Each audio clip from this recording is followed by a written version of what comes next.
तिसऱ्या भागाचं नाव आहे द डिटेक्टिव्ह, ज्याची सुरुवात होते या कथेत दाखवलेल्या घटनांपासून. एक महिन्यापूर्वीची घटना दाखवली जाते, जिथे एक महिला सोयंग घरात बसून आरामात न्यूज बघत असते. तेवढ्यात तिच्या दरवाजावर जोरजोरात कुणीतरी ठोठावू लागतं, इतक्या जोरात की जणू दरवाजा तोडणार आहे. या गोष्टीमुळे सोयंग खूप घाबरते. तिला वाटतं की कदाचित तिचा एक्स बॉयफ्रेंडच असेल. ती त्याला तिथून निघून जायला सांगते, पण त्याच वेळी कुणाच्या तरी तिला बाहेर जाण्याचा आवाज ऐकू येतो. जेव्हा सोयंग हळूच दरवाजा उघडते, तेव्हा तिला दिसतं की एका कोपऱ्यात उभी असलेली एक सावली अचानक तिच्यावर हल्ला करते. ती सावली खूप वेगाने तिच्याकडे धावून येते. पुढच्या क्षणी दाखवले जाते की सोयंगला कुणीतरी तिच्या फ्लोअरवरून खाली फेकला आहे, ज्यामुळे तिचा मृत्यू होतो. खाली एक स्कूटर उभा असलेला दिसतो, ज्यावर हेल्मेट ठेवलेलं असतं. त्या स्कूटरचा नंबर असतो 8525. आणि मंडळी, हा नंबर तुम्ही लक्षात ठेवा, तो पुढेही उपयोगी पडणार आहे. त्यानंतर सोयंगचा बॉयफ्रेंड मिन्सू दाखवला जातो, जो तिच्या मृत्यूनंतर शहर सोडून पडून जाण्यासाठी बसमध्ये बसतो. त्याच्या चेहऱ्यावरून तो खूप घाबरलेला दिसतो. असं वाटतं की त्याने काही केलं नसलं तरी सगळे त्यालाच पकडतील. बस सुरू होता क्षणीच मिन्सूला जरा बरं वाटतं, पण तेवढ्यात डिटेक्टिव्ह सांगसिक तिथे पोहोचतो. सांगसिक तोच डिटेक्टिव्ह आहे जो दुसऱ्या भागाच्या शेवटी वॉन्यूंगच्या लाईट शॉपमध्ये दिसला होता. सांगसिक बस थांबवून बसमध्ये प्रवेश करतो आणि सगळ्यांना बाहेर जाण्यासाठी सांगतो. मिन्सूला लगेच कळतं की सांगसिक त्यालाच पकडण्यासाठी तिथे आला आहे. तो खूप घाबरतो आणि जागेवरच बसून राहतो. सांगसिक त्याच्यापर्यंत पोहोचतो आणि सांगतो की सोयंगच्या घरात आग लावली गेली होती आणि तिला फ्लोअरवरून फेकलं गेलं होतं. सांगसिकला मिन्सूवर संशय होता की त्यानेच आपल्या एक्स गर्लफ्रेंडचा सोयंगचा खून केला आहे. सांगसिक मिन्सूच्या सीटकडे पाहतो, तेव्हा आपण पाहतो की फ्रंट सीटवर एक मुलगी बसलेली असते, जी हळूहळू तिथून निघून जाते. सांगसिक तिच्या सीटवर हात ठेवतो. तितक्यात मिन्सूला सोयंग दिसते. जरी ती मरून गेली असली तरी तिची आत्मा त्याला दिसते. तिला पाहून मिन्सू खूप घाबरतो. शेवटी सांगसिक मिन्सूला पकडतो आणि बाहेर आणून त्याच्या सहकाऱ्यांच्या स्वाधीने करतो. ते मिन्सूला पोलीस स्टेशनमध्ये घेऊन जातात. त्यानंतर सांगसिक सिगारेट काढून पेटवण्याचा प्रयत्न करतो, पण एक अधिकारी त्याला सांगतो की तो नॉन स्मोकिंग झोन आहे. सांगसिक सिगारेट पेटवत नाही, पण तेव्हा त्याच्या हातावर त्याला राखेचे डाग दिसतात. त्याला आश्चर्य वाटतं की हे डाग त्याच्या हातावर कसे आले. जर आपण सुरुवातीपासून पाहिलं असेल तर लक्षात येईल की बसमध्ये शिरल्यापासूनच सोयंगची आत्मा पहिल्या सीटवर बसलेली होती. सांगसिकने जेव्हा त्या सीटवर हात ठेवला, तेव्हा हातांवर ती राख लागली. ही राख सोयंगच्या अपार्टमेंटमध्ये लागलेल्या आगीमुळे तयार झाली होती. आता सीन थेट एका वृद्ध व्यक्तीवर येतो, जो आपल्या घरात आरामात टीव्ही पाहत असतो. तो राईट हँडेड पर्सन असतो. त्याचवेळी त्याच्या दरवाजाजवळ कोणाची तरी सावली दिसते. ती सावली पाहून वृद्ध व्यक्ती विचारतो, तू कोण आहेस? आणि हा सीन इथेच कट होतो. नेक्स्ट डे सीन थेट सांगसिकवर येतो, जो पोलीस स्टेशनमध्ये आपल्या टेबलवरच्या लॅम्पचा बल्ब दुरुस्त करण्याचा प्रयत्न करत असतो. त्यानंतर तो सोयंगची फाईल वाचायला सुरू करतो. त्याचवेळी आपण एका मुलीचा फोटो पाहतो, जो आपण याआधी ह्युंजूच्या स्कूलमध्येही पाहिला होता. ती मुलगी उत्तम मला विचारत होती की तुला ती दिसली होती का, कारण मी तिला नोटीस केलं आहे. त्या मुलीच्या केसमध्ये असं होतं की कल्प्रिट्स तर पकडले गेले होते, पण विक्टिम म्हणजे ही मुलगी कधीच सापडली गेली नाही. ही केस सांगसिकने अनरिझॉल्व केसेसमध्ये ठेवली होती. सांगसिकच्या कामाची खासियत म्हणजे त्याचं निरीक्षण खूप चांगलं होतं. तो केसेस सॉल्व्ह करण्यासाठी खूप मेहनत करत असतो, पण तरीही त्याचा हुद्दा खूप कमी होता, कारण त्याच्या जास्तीत जास्त केसेस अनरिझॉल्व केसेस राहायच्या. त्याला असं वाटायचं की प्रत्येक केस व्यवस्थित सॉल्व्ह व्हावी, पण जर त्याला असं जाणवलं की केसमध्ये काहीतरी गडबड आहे, तर तो ती केस अनरिझॉल्व केसमध्ये टाकत असे. आता सांगसिक पुन्हा एकदा सिगरेट पेटवण्याचा प्रयत्न करतो, पण त्याचा लायटर काम करत नाही. एवढ्यातच त्याचा सहकारी ऑफिसर जिओल त्याच्याकडे येतो आणि सांगतो की मिन्सूला सोडून दिला आहे, कारण सोयंगसोबत झालेलं प्रकरण फक्त एक अपघात होता. तिच्या घराला लागलेल्या आगीमुळं तिच्या फुफ्फुसांमध्ये धूर गेला आणि ज्यामुळं ती बेशुद्ध होऊन खाली पडली. पण आपण जाणतो की ही गोष्ट खरी नाही. आपण पाहिलं होतं की कोणीतरी तिला मारण्यासाठी आलेलं होतं. खरं तर मिन्सू त्यावेळी दुसरीकडेच होता. आणि एका आय विटनेसने याची साक्षही दिली होती. सांगसिकला हे ऐकून चांगलं वाटत नाही, कारण त्याच्या मते सोयंगचा खूनच झाला होता. याच विचारांमध्ये गुंतून तो तिथून जेवायला निघून जातो. तो खरं तर जाजंग नूडल्स खाणार असतो. आता रात्रीच्या वेळी आपण पाहतो की सांगसिक एका नवीन क्राईम सीनवर पोहोचतो. हा सीन त्या वृद्ध व्यक्तीच्या घराचा असतो, ज्याला आपण काही वेळापूर्वीच पाहिलं होतं. तो टीव्ही पाहत असताना त्याचा मृत्यू होतो. त्याच्या चेहऱ्यावर खूप सारे मोल्स असतात आणि त्याचवेळी त्याच्या चेहऱ्यावर हलकीशी स्माईल देखील असते, जी खूप वियर्ड वाटत असते. सगळ्यांना हे सामान्य कार्डियाक अरेस्टचं प्रकरण वाटत होतं, पण सांगसिक याकडेही एका खुनाच्या दृष्टिकोनातून पाहत होता. कारण त्याने हे लक्षात घेतलं होतं की त्या माणसाच्या डाव्या बाजूला त्याचा टीव्हीचा रिमोट ठेवला होता आणि तो माणूस तर राईट हँडेड होता. ही गोष्ट मी तुम्हाला आधीच सांगितली होती. त्याच्या सहकाऱ्यांपैकी जिओलच्या बोलण्यावरून आपल्याला कळतं की तो माणूस घरात एकटाच राहत असे. त्याची पत्नी खूप आधीच मरण पावली होती आणि त्याची मुलं आणि नातवंड परदेशात राहायची. मरण्याआधी त्या वृद्ध व्यक्तीने आपल्या मुलांना आणि नातवंडांनाही फोन केला होता. हे सर्व पाहिल्यानंतर सांगसिक तिकडून निघून जात असतो, पण त्याचवेळी त्याला जमिनीवर काही चिकट पदार्थाचे डाग दिसतात.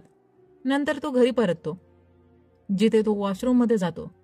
तेव्हा त्याला त्याच्या पत्नी मेहेचं दर्शन होतं, ज्यात तिने तिच्या गर्भधारणेबद्दल त्याला सांगितलं होतं. या आठवणीने सांगसिक खूप हॅपी होतो, पण नंतर या सगळ्याने तो खूप अस्वस्थ होतो आणि झोपेत जातो. झोपेत त्याला पुन्हा आपल्या पत्नीच्या मेहेसोबतच्या भूतकाळाच्या आठवणी येतात, ज्यात ते त्याच्या होणाऱ्या मुलांचं नाव ठरवत असतात. पण अचानक फोन आल्याने सांगसिकला तातडीने कामावर जावं लागतं आणि ही गोष्ट मेहेला पटत नव्हती. मेहेला तिच्या नवऱ्याचं सतत कामासाठी जाणं अजिबात आवडत नसे. सांगसिक त्याच्या कामाबद्दल खूप ऑब्सेस होता. मात्र अजूनही आपल्याला हेही माहिती नाही की त्याची पत्नी जिवंत आहे की ती त्याला सोडून गेली आहे, किंवा त्यांच्या आयुष्यात नक्की काय घडलं आहे, कारण त्याच्या घरात तो एकटाच राहत होता. दुसऱ्या दिवशी सकाळी उठल्यावर सांगसिक जाजंग नूडल्स खात असतो. तेव्हा तो त्याच्या ओठांवरचं सॉस पुसतो. तेव्हा त्याला आठवतं की त्याच प्रकारचं सॉस त्याने त्या वृद्ध माणसाच्या ओठावरही पाहिलं होतं आणि जमिनीवरही. त्याचा अर्थ असा होता की त्या वृद्ध माणसाने मरायच्या आधी कुठून तरी जाजंग नूडल्स मागवले होते आणि कदाचित त्यात काही मिसळून त्याला दिलं गेलं असेल, ज्यामुळे त्याला कळलंच नाही की नक्की काय घडलं. स्टेशनवर पोहोचल्यावर सांगसिकला कळतं की त्या वृद्ध माणसाच्या घरच्यांनी त्याच्या पोस्टमॉर्टम करण्यास नकार दिला आहे. त्यामुळं केस बंद करण्यात आली आहे. पण त्यानंतर सांगसिक कोणत्याही परिस्थितीत खऱ्या गुन्हेगाराला शोधून काढू इच्छित होता. म्हणूनच तो ऑफिसर ह्योना हिच्या मदतीने आजूबाजूच्या सर्व चायनीज रेस्टॉरंटचे पत्ते शोधून काढतो आणि प्रत्येक रेस्टॉरंटमध्ये जाऊन चौकशी करतो की ते फूड डिलिव्हरी कशी करतात. परंतु त्या दिवशी पाऊस पडत असल्यामुळं कोणतंही रेस्टॉरंट डिलिव्हरी करत नव्हतं. हे काम करताना सांगसिकला रात्र होऊन जाते आणि शेवटी तो एका अशा रेस्टॉरंटपाशी पोहोचतो ज्याच्या बाहेर फूड डिलिव्हरीसाठी वापरली जाणारी स्कूटी पार्क केलेली असते. आणि सगळ्यात धक्कादायक गोष्ट म्हणजे त्या स्कूटीचा नंबर 8525 असतो. त्या स्कूटीवर चिखलही लागलेला असतो. त्याचा अर्थ असा होता की पावसाळ्यात ती वापरली गेली होती. त्यामुळे हे सिद्ध होतं की ती तीच व्यक्ती होती ज्याने सोयंगला सुरुवातीला मारलं होतं, कारण तिची सावली थोडी जाडसर दिसत होती आणि तिच्याकडे अशी स्कूटी होती. सांगसिक जेव्हा त्या रेस्टॉरंटमध्ये जातो तेव्हा तो रेस्टॉरंटच्या ओनरचं नीट निरीक्षण करतो. त्याचवेळी तो आजूबाजूच्या गोष्टींनाही फार बारकाईने बघतो.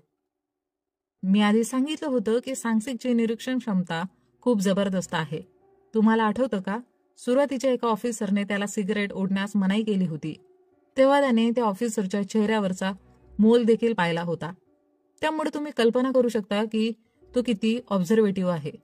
सांगसिकला आणखी एक गोष्ट आठवते की त्या दिवशी रजिस्टरवर सही करण्यासाठी दुसरं कोणी नव्हतं तर तोच माणूस होता, म्हणजे या रेस्टॉरंटचा मालक सांगून, जो चष्मा घालून आला होता. ऑफिसच्या आत चष्मा घालणं ही खूप वियर्ड गोष्ट होती. त्यानंतर सांगसिक जाजंग नूडल्स ऑर्डर करतो आणि खातो. तेव्हा त्याला समजतं की त्या वृद्ध व्यक्तीने रात्री याच रेस्टॉरंटमधून नूडल्स खाल्ले होते. पण जेव्हा सांगसिक सांगूनला याबद्दल विचारतो तेव्हा सांगून सांगतो की तो डिलिव्हरीला गेलाच नव्हता आणि त्यांचं रेस्टॉरंट ऑनलाईन देखील रजिस्टर्ड नव्हतं. त्यामुळं डिलिव्हरीचा प्रश्नच नव्हता. सांगसिक सांगतो की त्या वृद्ध व्यक्तीने कधीही नूडल्स ऑर्डर केलेच नव्हते. तो स्वतः रेस्टॉरंटमध्ये गेला होता. सांगसिक त्याला सरळ धमकी देतो. जणू काही त्याला माहित होतं की तोच खरा गुन्हेगार आहे. सांगून त्यामुळं खूप त्रस्त होतो आणि सांगसिक तिकडून निघून जातो. घरी परतल्यानंतर सांगसिक अशा मृत व्यक्तींच्या केसेस स्टडी करतो ज्यांचा मृत्यू अगदी असाच झाला होता. एका महिन्यानंतरचा सीन दाखवला जातो जिथे सांगून स्कूटीवरून सोयंगच्या आत्म्याचा पाठलाग करत असतो. सांगसिक सांगूनवर बारीक लक्ष ठेवून होता. त्यामुळं त्याला वाटतं की सांगून कोणाला तरी मारण्याचा प्रयत्न करतोय, म्हणून तो स्कूटीसमोर येऊन सांगूनचा अपघात घडवतो आणि सांगसिक त्याला पकडतो. पण सोयंग खाली पडलेली असते. याबद्दल सांगसिकला काहीही कल्पना नसते. तो सांगूनला विचारतो की त्याला काही दुखापत झाली आहे का. सांगून मात्र यामुळं टेन्शनमध्ये नव्हता की त्याला पकडलं गेलं आहे, परंतु या गोष्टीने त्याला धक्का बसला होता की सांगसिक सोयंगला पाहू शकतो. सांगसिकची नजर सोयंगच्या रक्ताने माखलेल्या चेहऱ्यावर आणि जडलेल्या शरीरावर पडते. तेव्हा तो थक्क होतो आणि त्याला समजतं की ती जिवंत नाही तर ती मरण पावलेली आहे. सांगसिकला आश्चर्य वाटतं की वास्तव जगात मृत आत्मा कशा दिसू शकतात. सांगून कसा बसा स्वतःला सोडून सोयंगकडे धाव घेतो, जण तिला मारण्याचा प्रयत्न करतोय. पण सांगसिक सांगूनला पुन्हा पकडतो. त्यामुळं सोयंगची आत्मा तिकडून पळून जाते. सांगसिक सांगूनला मारणार असतो तेव्हा सांगूनच्या डोळ्यांवर प्रकाश पडतो आणि ते वाघाच्या किंवा एका मांजराच्या डोळ्यांसारखे चमकायला लागतात. सांगसिकला त्यामुळे धक्का बसतो. यानंतर सीन परत त्या वेळेला जातो जेव्हा सांगसिक वॉन योंगच्या लाईट शॉपमध्ये आलेला होता. तिथे तो एका वृद्ध माणसाच्या मृत्यूविषयी माहिती काढण्याचा प्रयत्न करत असतो. त्याचवेळी तो जियोंगला तिथे पाहतो आणि थांबतो. जियोंग तिकडून निघून जाण्याच्या तयारीत असते, पण सांगसिकची नजर तिच्या सुटकेसमधून येणाऱ्या रक्तावर पडते. तो तिला विचारायचा प्रयत्न करतो, पण त्याला वाटतं की कदाचित तिला पिरियड्समुळं ही समस्या असेल. त्यामुळं काहीही न विचारता सांगसिक आपला रेनकोट काढून तिला देतो आणि काळजीपूर्वक जाण्यास सांगतो. त्याच दरम्यान ह्युंजू आपल्या अपार्टमेंटमध्ये धावत असते, पण तिला आठवतं की ती आईसाठी बल्ब आणायला विसरली आहे. त्यामुळे ती पुन्हा लाईट शॉपकडे धावते, जिथे जियोंग पुन्हा तिच्याकडे पाहते आणि ह्युंजूलाही ती दिसते. खरं तर ती आत जाईपर्यंत वॉन योंग तिला बाहेरूनच तिच्या घरी परत जाण्यास सांगतो आणि सांगसिकशी बोलू लागतो. सांगसिकला प्रत्यक्षात वॉन योंगला खूप प्रश्न विचारायचे होते, कारण तिथे सगळं काही विचित्र चाललं होतं. पण तो सध्या फारसं बोलत नाही. मात्र वॉन योंगला काहीतरी जाणवलं होतं की सांगसिक तिथे का आला आहे. वॉन योंग खरंच योग्य आहे का, किंवा सांगसिक तिथे फक्त त्या वृद्ध व्यक्तीबद्दल जाणून घेण्यासाठी आला होता, हे विचारणं आवश्यक होतं. डिटेक्टिव्हला एक रंजक गोष्ट दिसते की त्याच्यासमोर एक बल्ब सतत फ्लक्च्युएट होत असतो. त्यामुळं त्याला काहीतरी विचित्र वाटतं. त्याच्या डोळ्यांमध्येही अजबसा भाव दिसतो. वॉन योंग त्याला विचारतो की तू लाईट शॉपबद्दल नाही, त्या अंधाऱ्या गलीच्या गुढाबद्दल आणि स्ट्रेंजर लोकांच्या रहस्याबद्दल बोलू इच्छित आहे. पुढच्या एपिसोडमध्ये हे सगळं उलगडेल, असं सांगत तिसरा एपिसोड इथे संपतो. चौथ्या एपिसोडच्या सुरुवातीला आपण सौकी नावाच्या एका मॉर्टिशियनला पाहतो, जो युजिन हॉस्पिटलमध्ये जात असतो. तिथे पोचल्यानंतर तो सर्वप्रथम एक वृद्ध महिला आणि 2 व्यक्तींना पाहतो. नंतर तो आपली कार पार्क करतो. आत गेल्यावर सौकी आपल्या असिस्टंट मुलीला भेटतो, जिने एका बॉडीला जाळण्यासाठी किंवा दफन करण्यासाठी तयार केलेल्या कॉफीनची व्यवस्था केली होती. मात्र ते कॉफीन बाजूने थोडं तुटलेलं असतं, ज्यामुळं सौकीला खूप अस्वस्थ वाटतं. त्याला मृत व्यक्तीबद्दल खूप आदर असल्याने तो तात्काळ नवीन कॉफीन मागवण्यास सांगतो आणि तोपर्यंत बॉडी व्यवस्थित तयार करण्याचे आदेश देतो.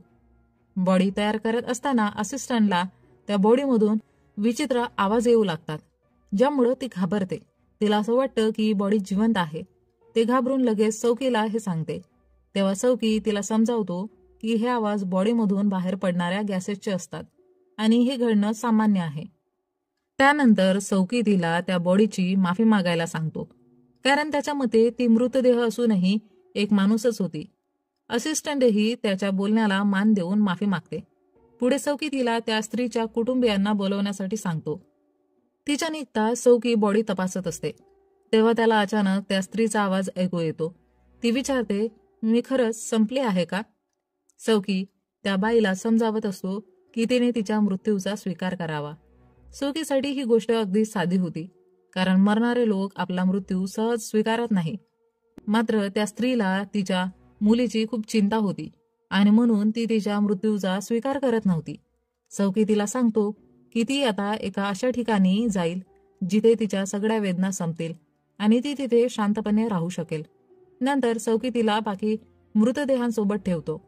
आपण पाहतो की त्या बाईचे नाव जंगयू आहे आणि ती अजूनही रडत असते.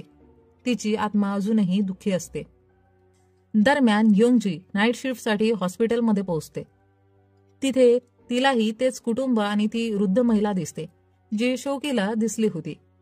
पण काही वेळातच ती वृद्ध महिला गायब होते, ज्याचा अर्थ ती एक आत्मा होती आणि तिचे निधन झाले होते. पार्किंगमधून लिफ्टकडे जाताना योंगजीला जाणवतं की कोणीतरी तिचा पाठलाग करत आहे, पण मागे वळून पाहिल्यावर कोणीही दिसत नाही. लिफ्टमध्ये बटन दाबताना अचानक एक भिजलेला माणूस लिफ्टमध्ये येतो. तो घाबरलेला असतो आणि 8व्या मजल्यावर जायचं असल्याचं सांगतो. योंगजी त्याला सांगते की रात्री फक्त स्टाफलाच तिथे जाण्याची परवानगी आहे, कारण तिथे ICU आहे. तिथे काम करत असल्याचं ऐकून तो माणूस बस अपघातात जखमी लोकांविषयी विचारतो. योंगजी त्याला सांगते की ते लोक फक्त विल पॉवरने जिवंत आहे. हे ऐकून तो माणूस रडू लागतो. योंगजी त्याला शांत करण्याचा प्रयत्न करते आणि बघते की त्याच्या डोक्यावरून पाणी वाहत आहे आणि लिफ्टमध्ये सगळीकडे पाणी साचते. योंगजी पाण्यात बुडायला लागते, पण 8व्या मजल्यावर पोहोचल्यावर सगळं नॉर्मल होतं. योंगजी तिकडून बाहेर येऊन आपला युनिफॉर्म घालते आणि कोमात असलेल्या पेशंटच्या कानात इयरफोन्स लावते, जेणेकरून त्यांना गाणं ऐकून जगण्याची प्रेरणा मिळेल. दरम्यान ग्वान योंग दुकानात असतो. डिटेक्टिव्ह सांगसिक त्याच्याशी बोलतो आणि सांगतो की तो टायगर आईज असलेल्या व्यक्तीचा शोध घेत आहे. वांग्युन म्हणतो की त्याने असा कोणताही व्यक्ती पाहिला नाही. सांगसिकला काहीतरी अजीब जाणवतं, पण निघताना वान योंग त्याला थांबायला सांगतो, कारण बाहेर पाऊस होता आणि सांगसिकचा रेनकोट त्याने जिओंगला दिला होता. खरं तर तो असंही म्हणतो की ज्याला तो शोधत आहे कदाचित तो तिथेच येईल. दरम्यान आपण हॉस्पिटलमध्ये पुन्हा योंगजीला पाहतो, जी इतर सर्व नर्सेससोबत चर्चा करत असते की पेशंटच्या मनाची ताकद कशी जागवावी. तेव्हाच तिला त्या अल्कोहोलिक पेशंटची आठवण येते, जो स्वतःशीच बोलत असतो आणि ज्याला दुसऱ्या रूममध्ये शिफ्ट करायचं होतं. काही कारणामुळे योंगजी त्याला भेटू इच्छिते. खरं तर तो आता शुद्धीतही आला होता, म्हणून ती हेड नर्स हियोकडून परवानगी मागते आणि स्वतःच त्या पेशंटला घेऊन दुसऱ्या रूमकडे निघते. रस्त्यात तो पेशंट योंगजीची माफी मागतो, कारण तो अल्कोहोल सोडायचा प्रयत्न करत होता, पण लत इतकी भयंकर होती की तो त्यातून बाहेर पडू शकत नव्हता. त्याला असं वाटत होतं की त्याच्या अल्कोहोलच्या सवयीमुळे त्याने काही विचित्र माणसं पाहिली होती. मात्र योंगजी त्याला शांत राहण्यास सांगते. आपल्याला कळतं की जेव्हा तो अल्कोहोलिक माणूस हवेत बोलत होता तेव्हा योंगजीनेही त्याच्याजवळ एक माणूस उभा पाहिला होता. म्हणजे त्या अल्कोहोलिक पेशंट आणि योंगजी या दोघांनाही स्ट्रेंजर व्यक्ती दिसत होत्या. जेव्हा ते दोघं लिफ्टमध्ये पोहोचतात तेव्हा योंगजी त्या माणसाला समजावते की काही वेळा जास्त अल्कोहोल प्यायल्यावर किंवा एखाद्या मोठ्या अपघातानंतर काही पेशंटना त्यांच्या आजारामुळे समोर काही भास होऊ शकतात. योंगजीच्या मते ICU म्हणजे जीवन आणि मृत्यूच्या सीमारेषेवरचं ठिकाण असतं, जिथे पेशंट परत जिवंत येऊ शकतो किंवा मृत्यू पत्करू शकतो. नोट करण्यासारखी गोष्ट म्हणजे योंगजी त्या पेशंटला झोपवून परत येते तेव्हा तो तिला लाईट लावण्यासाठी सांगतो, कारण त्याला अंधाराची भीती वाटत असते. मग योंगजी त्याच्याजवळ बसते आणि त्यावेळी ती त्याला आपल्या डोक्यावरच्या जखमेबद्दल सांगते, जी तिला लहानपणी एका गंभीर अपघातात लागली होती. त्या अपघातातून तिने कसाबसा जीव वाचवला होता, पण त्यानंतर तिला काही विचित्र गोष्टी दिसू लागल्या होत्या. त्या तिच्या मते ह्युमन नव्हत्या. तिच्या या गोष्टींवर कोणी विश्वास ठेवत नसे, म्हणून ती कोणाशी याबद्दल बोलत नसे. जेव्हा तिने पार्किंगमध्ये त्या कुटुंबाला पाहिलं होतं तेव्हा तिला एक वृद्ध स्त्री दिसली होती, पण नंतर रिअर व्ह्यू मिररमध्ये ती स्त्री दिसली नव्हती. याचा अर्थ योंगजीलाही स्पिरिट दिसत होते. तिने ज्या माणसाला ICU रूममधून बाहेर जाण्यास सांगितलं होतं तो प्रत्यक्षात कोमामध्ये असलेला पेशंट होता. त्याने स्वतःला जिवंतपणी जमिनीत पुरलं होतं, कारण त्याच्यावर प्रचंड कर्ज होतं आणि कुटुंबाला वाचवण्यासाठी त्याने असं केलं होतं. त्यामुळे त्याच्या कानातून माती बाहेर येत असे. अशाच प्रकारे एका मागच्या सीनमध्ये आपण पाहतो की योंगजी त्याच्या कानातील माती काढून त्याला जगण्यासाठीची आशा देते. ती अनकॉन्शियस पेशंटशी सकारात्मक बोलत राहते, जरी ते शुद्धीवर नसले तरी. हे तिला स्वतःच्या स्थितीतून शिकायला मिळालं होतं. ह्योने तिच्या अनकॉन्शियस अवस्थेत तिला गाणी ऐकून जगण्याची आशा दिली होती, ज्यामुळे ती वाचली होती. सध्याच्या काळात योंगजीही पेशंटसोबत तेच करते, जेणेकरून ते परत जीवनाकडे यावेत. तिथे आपल्याला ह्युंजू दिसते, जी मागील एपिसोडमध्ये वॉन योंगच्या सांगण्यावरून घरी जात असते. रस्त्यात तिची जियोंगशी भेट होते आणि दोघं बोलू लागतात. मात्र ह्युंजूला समजतं की जियोंग ही एक स्ट्रेंजर आहे. आता ती साधारण वागण्याचा प्रयत्न करते. जियोंग तिच्याकडून जाणून घेण्याचा प्रयत्न करते की ह्युंजू पुन्हा पुन्हा लाईट शॉपवर का जाते. यावर ह्युंजू सांगते की ती तिच्या आईसाठी लाईट बल्ब घेण्यासाठी तिथे जाते आणि एवढं सांगताच ते पुढे चालू लागते. पण जियोंग तिचं नीट निरीक्षण करत असते. थोडं पुढे गेल्यावर ह्युंजूला बँग जिन भेटतो, जो पहिल्या एपिसोडमधला माणूस, जो अजूनही कुत्र्याच्या भुंगणामुळे झोपू शकलेला नसतो आणि त्याला शोधत असतो. त्याला इतकं अस्वस्थ बघून ह्युंजूला समजतं की तो माणूसही एक स्ट्रेंजर आहे. मग ती तिच्या बॅगमधून वॉन यंगने दिलेला टॉर्च काढून बँग जिनच्या अंगावर मारते आणि त्याच्या कपड्यावर खूप सारी बर्फ जमा झालेली दिसते, जे फार विचित्र वाटतं. ही वियर्ड गोष्ट आपण सुरुवातीच्या एपिसोडमध्ये पण पाहिली होती. असं असल्यामुळं ह्युंजी तिकडून निघून जाण्याचा बहाणा करते आणि तिच्या घराकडे जायला लागते. त्या दरम्यान हॉस्पिटलमध्ये सगळे डॉक्टर एका गंभीर पेशंटकडे बघत असतात, ज्याला वाचवायची शक्यता कमीच असते, पण तरीही तो जिवंत असतो. आणि ही गोष्ट सर्वांसाठी खूप धक्कादायक असते की त्याला काय गोष्ट जिवंत ठेवत आहे. त्याचवेळी कुणीतरी बाहेरून त्यांना बघत असतो, पण आपल्याला त्याचा चेहरा दिसत नाही. थोड्याच वेळात आपण आतापर्यंतच्या एपिसोडमध्ये पाहिलेल्या सगळ्या व्यक्तींना लाईट शॉप जवळ जाताना पाहतो, जिथे अचानक एका गाण्याचा आवाज ऐकू येतो. जी हुंग, जो अजूनही सुनेच्या घराबाहेर बसून रडत होता, त्याला वाटतं की कुणीतरी त्यांच्याकडे पाहतंय आणि तो मदतीसाठी ओरडतो. हॉस्पिटलमध्ये योंगजी सर्व पेशंटच्या कानात इयरफोन्स लावत असते, जेणेकरून त्यांना तेच गाणं ऐकू जावं. या सगळ्या लोकांना, ज्यांना आपण आतापर्यंत पाहिलं, त्या हॉस्पिटलमध्ये कोमा स्टेटमध्ये असल्याचं दिसून येतं. आपण जिहुंग, सुनीहे, डिटेक्टिव्ह सांगसिक, बँग जिन आणि ह्युनमिन यांना हॉस्पिटलमधल्या बिछाण्यावर पाहतो. याचा अर्थ स्पष्ट होता की हे सर्वजण एका प्रकारच्या लिंबोमध्ये अडकले होते, ना मृत ना जिवंत, जणू पृथ्वी आणि स्वर्गाच्या मधल्या एका रियाल्ममध्ये अडकले होते, जिथे ती लाईट शॉप देखील अस्तित्वात आहे. त्यामुळंच ते कायमच रात्रीच जगत होते आणि कधीच सकाळ होत नव्हती. पण त्यांना अजून याची जाणीवही नव्हती की ते कोमामध्ये आहेत. ते सतत त्याच गोष्टी पुन्हा करत होते, जसं की सुनहे नेहमी रात्रीचं केस धुण्यात रुटीन फॉलो करत असे. तिथले लाईट बल्बही वारंवार खराब होत असत, जे अप्रत्यक्षपणे त्यांच्या आत्म्याचं प्रतीक होतं. लाईट बल्ब चालू असेपर्यंत त्यांचं जिवंत राहण्याचं चिन्ह होतं, पण तो लाईट बल्ब बंद होणं म्हणजे त्यांचं मृत्यूकडे जाण्याचं लक्षण होतं. असो, आता सीन परत ह्युंजूवर येतो. ह्युंजू जेव्हा घरी येते तेव्हा तिची आई खूप चिंतित असते. ह्युंजू तिच्या आईला सांगते की जेव्हा ती रस्त्याने घरी येत होती तेव्हा तिला अनेक विचित्र आणि डेंजरस लोक दिसली आणि तिला खूप अजीब गोष्टी जाणवल्या. तिचे मित्र तिच्याशी बोलत नव्हते, तिला दुर्लक्षित करत होते, त्यामुळं ती अस्वस्थ वाटत होती. आज ती दुकानातून लाईट बल्बही आणू शकली नव्हती, कारण दुकानाच्या मालकाने तिला तिकडून निघून जाण्यास सांगितले होते. त्यांच्या घराच्या डस्टबिनमध्ये अनेक बल्ब पडलेले होते आणि तिच्या आईने म्हटलं की आज बल्बची गरज नाही.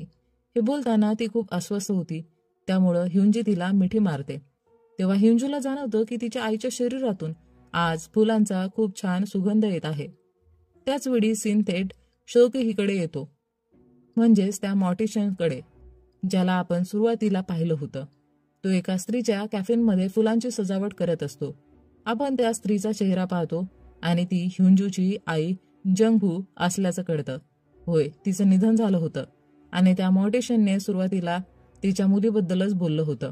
याचा अर्थ की ह्युंजू आणि तिच्या आईसोबत काहीतरी असं घडलं होतं, ज्यामुळं त्या कोमामध्ये गेल्या होत्या.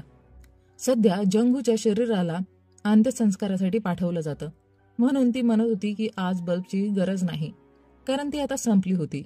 मात्र ती आपली मुलगी जिवंत पाहू इच्छित होती, म्हणून ती बल्ब मागवायची, कारण तिला आशा ठेवायची होती.